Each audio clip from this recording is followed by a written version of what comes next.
Weakness है, भगवान बोल रहे हैं कि टाइम हैज नॉट प्यूरिफाइड वाली। वाली के जिंदगी में अब तक महान कष्ट नहीं आया है, विपदा नहीं आया है, इसके वजह से अभी भी घमंडी है, उसका घमंड अब तक उतरा नहीं है।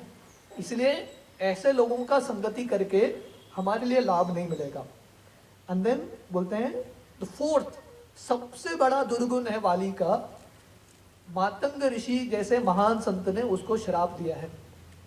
जिसके जिंदगी में भक्तों का श्राप लग गया है, ऐसा व्यक्ति का कुछ उपयोग ही नहीं है। जैसे कर्ण के जिंदगी में जब महाभारत युद्ध शुरू होने से पहले दुर्योधन भीष्म को पूछता है, हर एक का रेटिंग बताओ, हमारे पास कितने भी महारथी है, अतिरथी है, उन सब का बताओ कि हमारा स्ट्रेंथ क्या है। तो भीष्म अलग अलग लोगों का रेटिंग बताते हैं, और कर्ण के बारे में बोलते हुए बोलते हैं कि अर्धरथी है, आधा वॉरियर भी नहीं है। तो कर्ण को इतना बुरा लगता है। और भीष्म का लॉजिक है कि जिसको श्राप लगा है, परशुराम जैसे महान अवतार का श्राप लगा है, ऐसा व्यक्ति कुछ कर ही नहीं सकता। तो राम बोलते हैं क्योंकि वाली के सर पे मातंग ऋषि का श्राप है और भक्त का आशीर्वाद नहीं है। सुग्रीव को भक्त का आशीर्वाद है, हाँ, और यहाँ पे वाली को भक्त का श्राप है। इसलिए राम बोलते हैं हमारे लिए सही चुनाव है, हमने सुग्रीव को ही चुना। हालांकि शक्तिशाली नहीं है, बट ही इज करेक्टेबल। वाली इज बियॉन्ड करेक्शन। वाली ऐसा व्यक्ति है जो करेक्शन से परे है। इसलिए प्रीचिंग करते हुए हर एक भक्त के पास चुनाव रहता है, इसको प्रचार करूं कि इसको प्रचार करूं। बुद्धिमत्ता क्या है? क्योंकि हमारे पास एनर्जी कम है, जो सुधर सकता है उसको प्रचार करो। जिसको लगता है कि वो सुधरने के मूड में है ही नहीं, उसके साथ समय व्यर्थ मत करो। तो भगवान बोले सो सुग्रीव इज बेंडेबल, वो बेंड हो सकता है।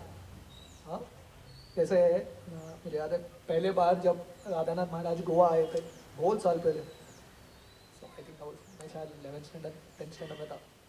तो मैंने उस समय महाराज को पूछा था, क्योंकि इस्कॉन में उस समय हम सरेंडर बहुत सुनते थे। तो मैंने महाराज को पूछा ये सरेंडर का मतलब क्या है, फ्यू डिवोटीज। तो महाराज ने उदाहरण दिया, एक बम्बू रहता है ना, ग्रीन बम्बू, उसको बेंड कर सकते हैं, पर बम्बू जब सूख जाता है ना, उसको बेंड करने का प्रयास करोगे तो टूटेगा, ठीक है ना। तो इसलिए भगवान राम यहाँ पे बोल रहे हैं कि Sugriva is the green bamboo, bend हो सकता है।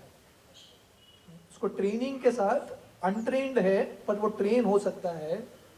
पर वाली जो है ब्राउन बैम्बू है, पक गया है, उसको ट्रेनिंग होगा ही नहीं, ट्रेनिंग इज नॉट पॉसिबल। इसलिए उसका एक ही ऑप्शन है, उसको मारना ही पड़ेगा, उसको निकालना पड़ेगा। तो कल हमने ये चर्चा किया कि कैसे सुग्रीव अपना पूरा स्टोरी बताता है कि कैसे वाली उसकी ज़िंदगी में इतना कष्ट देता है। हालांकि सुग्रीव का मिस्टेक था ही नहीं। सुग्रीव 1 साल रुका था अपने भाई के लिए, पर वाली जब बाहर नहीं आए हैं, सुग्रीव ने वो जो मुंह है वो केव का, उसको सील कर दिया। पर वाली को लगने लगा कि दोस्त सुग्रीव का ही है। He started to see his picture, उसको लग रहा था दोस्त सुग्रीव का है और मैं सही हूँ। इसलिए उसने सुग्रीव को निकाल दिया अकेले अपने वस्त्र के साथ, और एक वस्त्र भी नहीं दिया सुग्रीव को। Just with 1 pair of cloth उसने सुग्रीव को निकाल लिया बाहर और उसके पत्नी को चुरा लिया। तब जब राम ये बोलते हैं, सुग्रीव ये बताते हैं, तब राम तैयार होते हैं सुग्रीव वाली को मारने के लिए।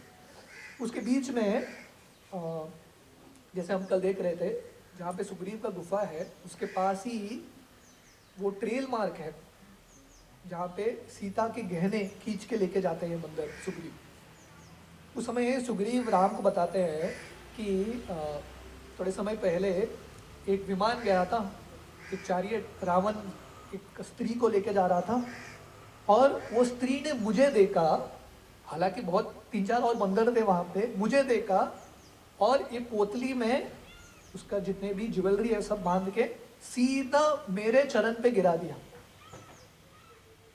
तो लक्ष्मण और राम सोच रहे हैं कि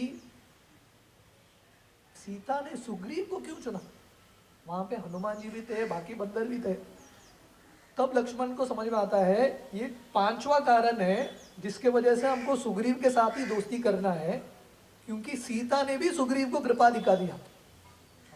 सीता भगवान की स्वयं की अंतरंग शक्ति है, वो जिसको चुनती है निश्चित रूप से उसके जिंदगी में कृपा होगा भगवान का। तो सीता जी सीधा ये ज्वेलरी जो गहने हैं सुग्रीव के ऊपर फेंकती है और सुग्रीव लेके अंदर गुफा में रखता है। तो जब राम और लक्ष्मण के साथ बातचीत हो रहा है, सुग्रीव वो सब गहने लेके आके राम को देते हैं। तो राम वो गहने आके लक्ष्मण को दे देते हैं और लक्ष्मण को पूछते हैं क्या ये सीता के गहने हैं। तो लक्ष्मण पहले देखते हैं और बोलते हैं मुझे पता नहीं।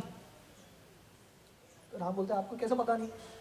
लक्ष्मण बोलते हैं मैंने सीता को कभी चरण कमल से ऊपर कभी देखा ही नहीं। जब लक्ष्मण ये बोलते हैं, सुग्रीव को शौक लगता है जिंदगी का।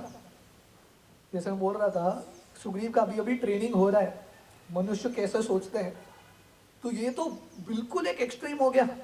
इतने साल लक्ष्मण है सीता और राम के साथ, लक्ष्मण ने कभी सीता को चरण कमल से ऊपर देखा ही नहीं।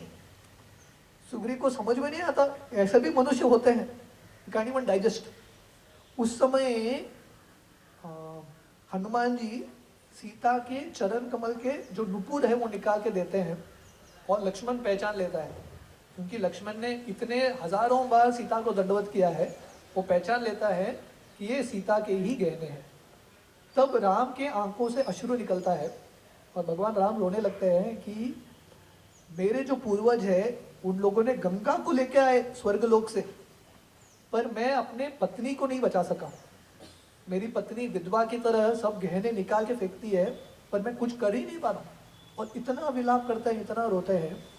उस समय सुग्रीव सुझाव देते हैं, सलाह देते हैं राम को। वो बोलते हैं कि हालांकि मेरी भी पत्नी चली गई है, पर मैं इतना शोक नहीं कर रहा हूँ, मेरे अंदर अभी भी आशा है, इसलिए आप आशा मत खोइए।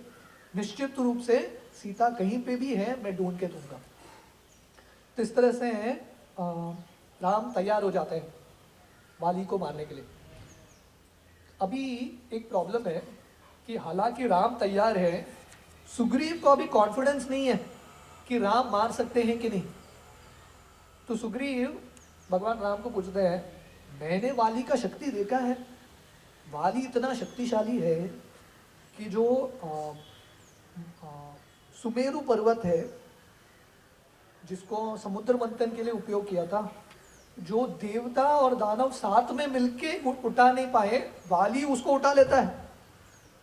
वाली का शक्ति इतना है कि रावण एक बार आता है वाली के साथ झगड़ा करने के लिए, वाली को परास्त करने के लिए।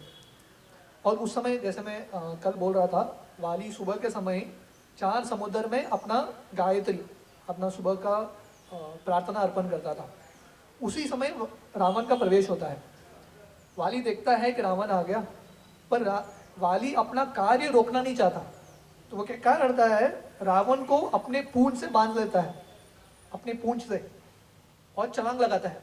रावण पूंछ में अटक रहा है, छलांग लगा रहा है यहाँ पे, और यहाँ चारों कोने में छलांग लगाते हैं और रावण अटका है पूंछ में। वाली का इतना शक्ति है कि रावण कुछ भी नहीं कर सका। रावण वाली को बोलता है एटलीस्ट हाथ में तो पकड़ो, मेरा इज्जत के बारे में सोचो, पूंछ में पकड़ के मुझे लटका रहे हो ऐसा। वाली का इतना शक्ति था। बाद में रावण और वाली दोस्त बनते हैं। तो सुग्रीव वाली का गुणगान करता है कि वाली का छाती पर्वत की तरह है, वाली का इतना शक्ति है। अब तक सुग्रीव ने राम के शक्ति को देखा नहीं, सुना है राम के बारे में, शक्ति को नहीं देखा। तो राम को बोलता है मुझे आपका शक्ति देखना है, क्योंकि मैं वाली के साथ युद्ध करूंगा, पर आप इतने शक्तिशाली नहीं रहेंगे तो फिर से प्रॉब्लम हो जाएगा। राइट। तो अभी सुग्रीव राम को टेस्ट करता है। तो सुग्रीव राम को मातंग पर्वत में लेके जाता है, और उस समय दुंदुभी का जो खून है अभी भी लगा है मातंग के आश्रम में, और दुंदुभी का हड्डियां पड़े हैं उधर। इतना बड़ा बैल था, हड्डियां पड़े हैं। और सुग्रीव राम को बोलता है 200 बो लेंथ, धनुष के जितना लेंथ है उतना दूर ये हड्डियों को फेंको, तब मैं विश्वास करूंगा कि आप में शक्ति है। तो जब सुग्रीव ये बोलते हैं, लक्ष्मण और हनुमान जी को इतना गुस्सा आता है, इतना गुस्सा आता है।